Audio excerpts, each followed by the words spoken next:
Okay, listeners, it's been a big week of netball news once again. Following on from our chat with Maddie Brown yesterday when she announced her retirement from netball, there's been the appointment of the Australian Netball Diamonds coach. And joining us today is the new coach, Stacey Marinkovich. Good afternoon, Stacey. How are you going? Very well, thank you.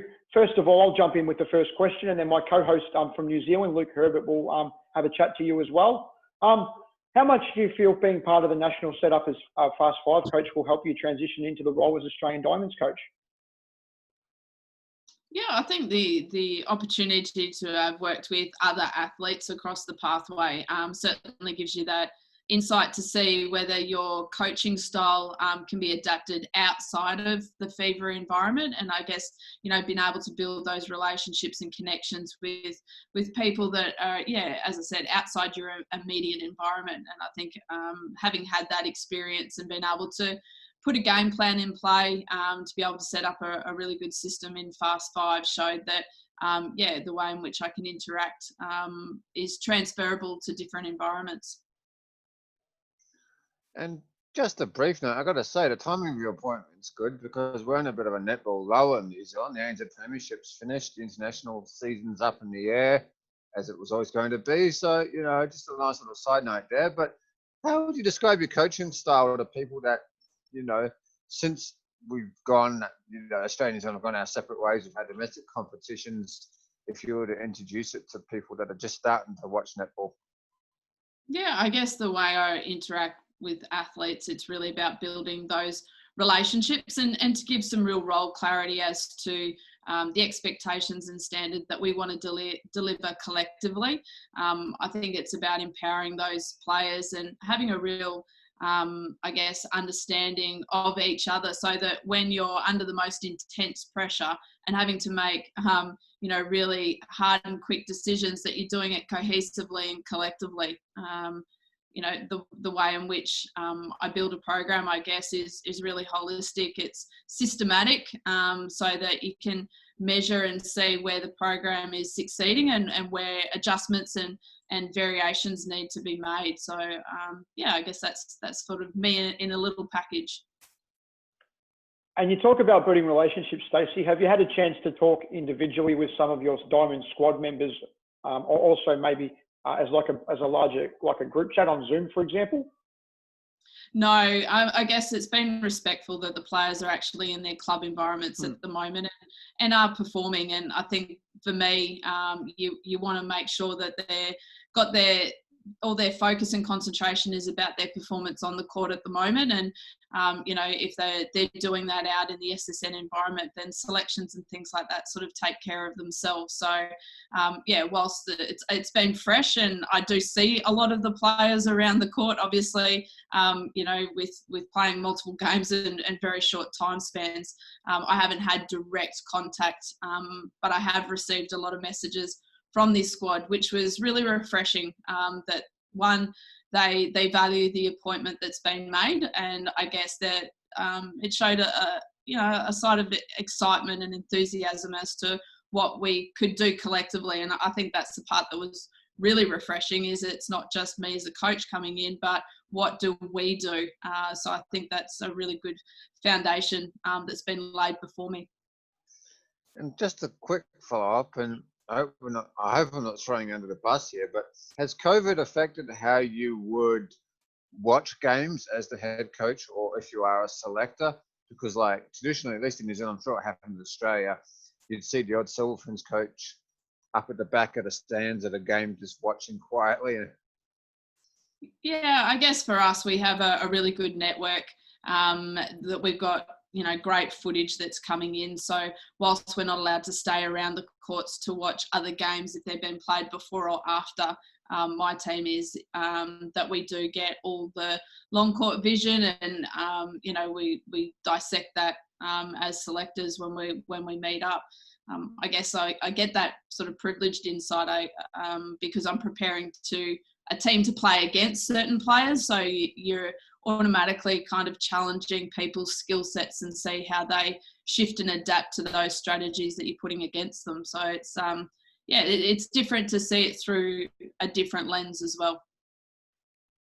Have you had a chance, Stacey, to chat with Lisa Alexander at all? And possibly, are you going to use her as a sounding board moving forward as you transition into the role? I've actually had a couple of and obviously we had that interaction through my progression in coaching, but I've also heard from a lot of the previous Australian coaches in Norma Plummer, Joyce Brown, which, as I said, it's not lost on me the legacy or the quality of people that have gone before me in the coaching area, and all of them have incredible skill sets and unique qualities. And I think with anything that you can gain from their experiences, all would have a common message, and it's extremely hard work, and it's a tough gig with a lot of expectation. But they were all very reassuring and supportive of the appointment to me personally. And I know that within Netball Australia there is that legacy, so there's people that you can turn to bounce ideas off at the same time. And just backtracking slightly to backtracking with your role at the West Coast Fever, how did the improvement in West Coast Fever made under your coaching? Do you think it had any role in your appointment as Diamonds coach? Because I think the Fever must now be a terrific team to watch. It's just that I don't get to see so much of them anymore of the way things have gone in recent years. Yeah, I guess for us at Fever, it's been a game plan that's been building, and we certainly showed some signs of it, but inconsistently at the beginning of this season. I think things have started to click, and there's just been that. The more games you play, the more times you've got that opportunity to adapt really quickly. There's not a lot of training time, and you've got to move with the competition. And I think we've taken that into stride. It's suiting us quite well. And I don't think it's my appointment that has shifted the way that we've played. Our system is the same. Our game plan is the same. The consistency in which we're executing things has improved. And sad news, unfortunately, with Ingrid Collier going down due to injury, but it just shows the netball community. They all came together. There was even a photo I saw of the opposition coming over and giving her a hug and talking to her. Like, it just shows that everyone's all together in the community of netball. Oh, I think that's the thing that we can stand proud across our sport, whether it's just in Australia or it's actually national-wide. I know that you walk across the line and it's battle lines and no love lost, but the moment you step off there is the sense of connection and support. And you're right, the Firebirds girls came straight over to Ingrid, particularly Mahalia, who has experienced a knee injury before. So, she knows what it feels like, and to be able to see players like that share that moment after being the most grueling, intense and physical match, it shows that, there's a real sense of professionalism, but a real humility to the players that are in our game. And just speaking of the game, and we are just, we're moving all over the show in this interview, which is quite fun, and I hope it's not too jointed for our viewers. But in terms of assistant coaches that you'll have when you're coaching the Diamonds, can you tell us anything about that, or is it too soon?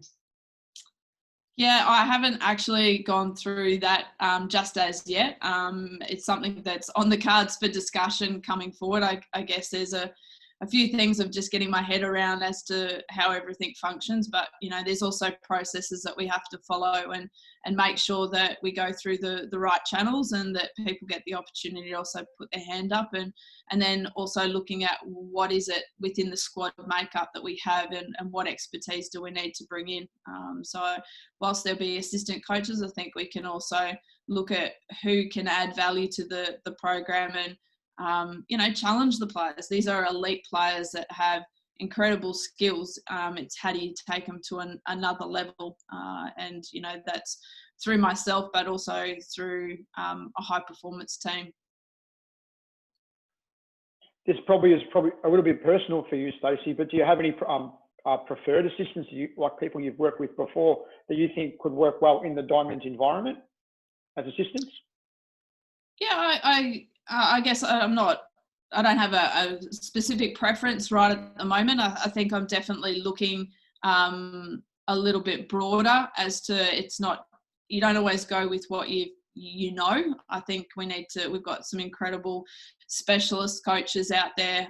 You've got people with different knowledges and different things, as I said, that they can come in and challenge these elite athletes. So we will be really thorough with the appointments, because I think it's important to build a really solid group surrounding the team. And it's also not what also works well with the athletes, but how do we work well together? And, I love people that come in to challenge and bring insight.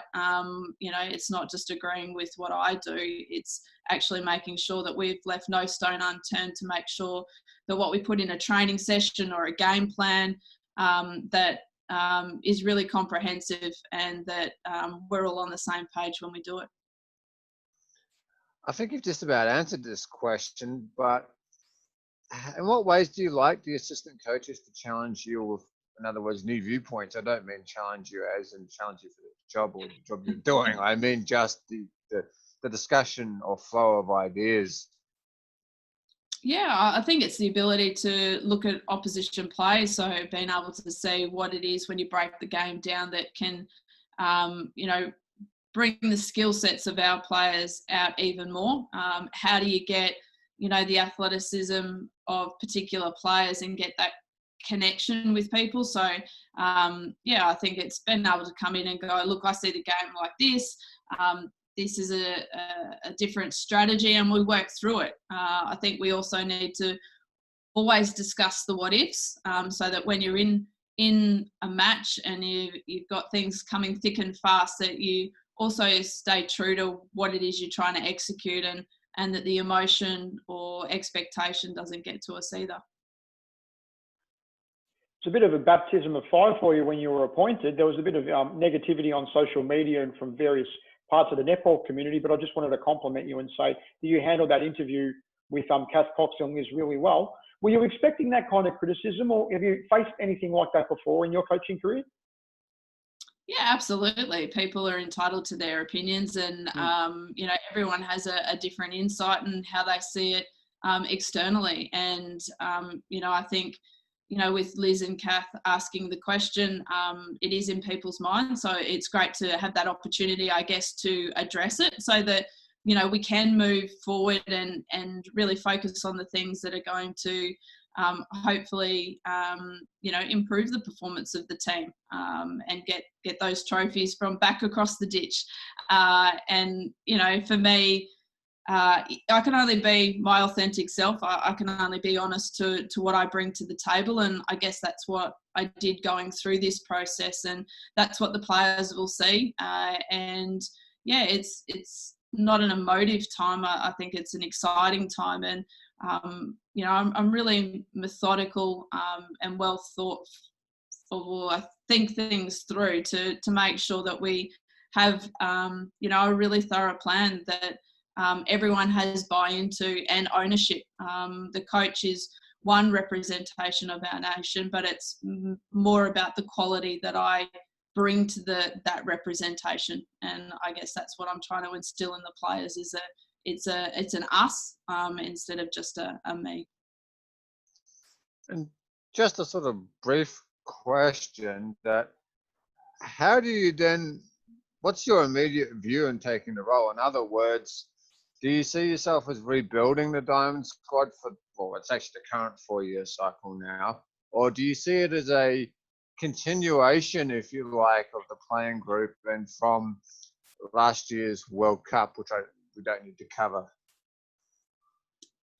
For me, it's definitely not a rebuild. I think there's systems and structures that have been put in place that we can continue to grow and evolve. And I think that's the part of, the change up in coaching. As I said before, the quality of coaches before me are phenomenal, and every coach has added a different quality and challenged the netball system in a different way. And, that's the thing that I have to bring, is my individual skill sets, and how do I add to that long legacy of success.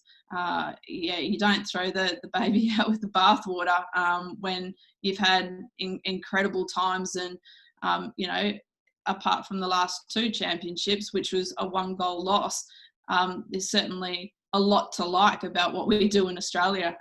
So yeah, it's to grow and build. Grow and build, not a revamp. Okay, thanks very much for joining us today, Stacey. Look forward to hopefully chatting to you when you come down to Melbourne for international netball time, and I'm sure Luke will probably have a chat to you over in New Zealand. And good luck for the last couple of games with the Fever as well. Excellent. Thanks very much, guys. Thanks, Stacey.